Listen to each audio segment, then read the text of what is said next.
Podcast. Intelligence financière. Podcast. Père riche, Père pauvre. Le célèbre livre Père riche, Père pauvre de Robert Kiyosaki. Podcast. Intelligence financière, les leçons de Père riche, Père pauvre. Bienvenue dans ce nouvel épisode de notre podcast sur l'intelligence financière. Aujourd'hui, on va décortiquer ensemble les principes essentiels du célèbre livre Père riche, Père pauvre de Robert Kiyosaki. Je suis votre hôte et je vais répondre aux questions que beaucoup d'entre vous se posent sur comment vraiment comprendre et appliquer ces concepts dans la vie de tous les jours. Alors, c'est parti. Question 1. Commençons par le début. Pourquoi ce livre a-t-il eu un tel impact sur des millions de personnes ? Excellente question. Vous savez, Père riche, Père pauvre a révolutionné la façon dont les gens pensent à l'argent parce qu'il remet en question tout ce qu'on nous a appris.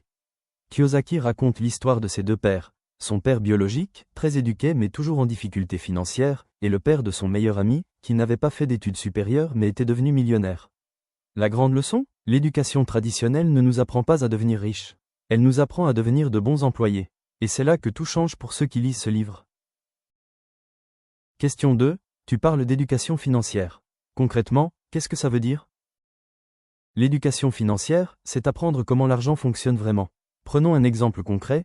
Imaginez deux personnes qui gagnent 3 000 € par mois. La première dépense tout son salaire en loyer, voiture, sortie, abonnement. À la fin du mois, il ne reste rien.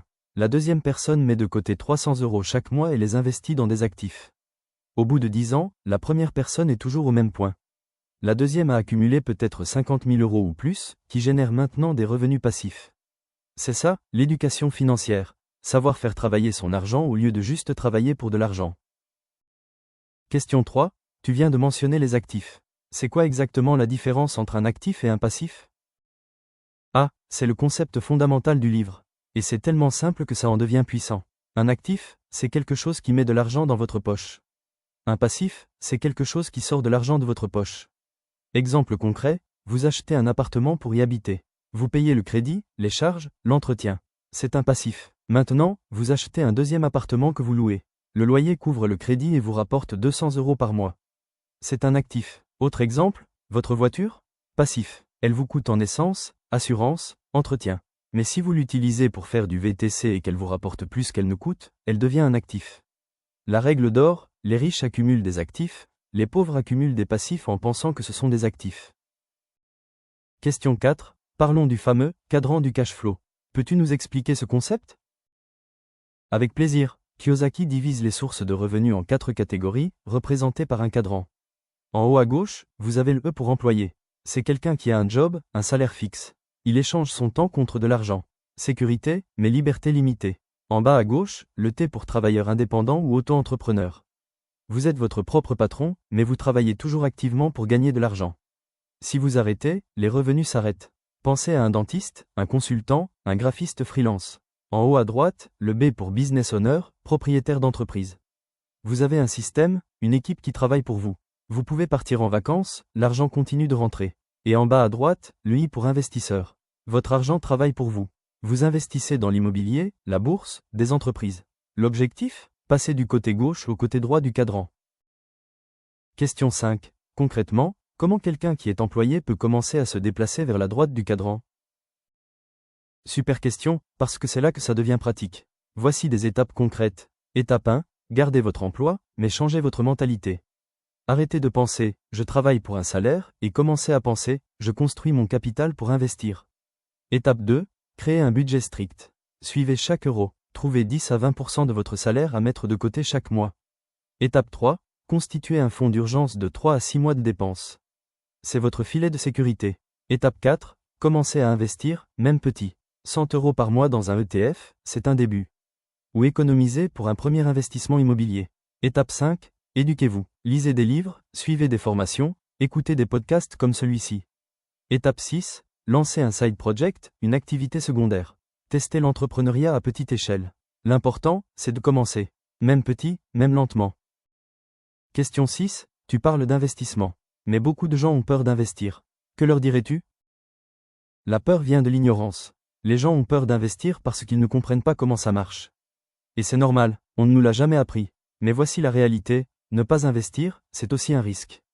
Avec l'inflation, votre argent sur un compte épargne perd de la valeur chaque année. Vous perdez du pouvoir d'achat. Mon conseil ? Commencez par vous éduquer. Lisez sur l'investissement. Comprenez les bases, actions, obligations, immobilier, ETF.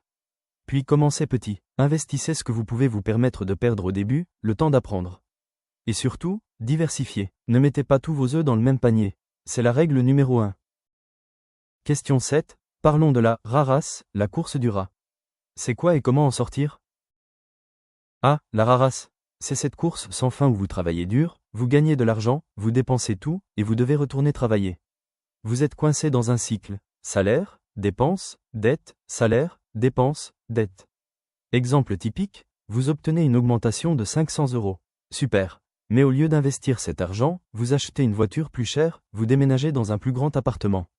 Résultat, vous avez plus de dépenses, plus de dettes, et vous êtes encore plus coincé dans votre job.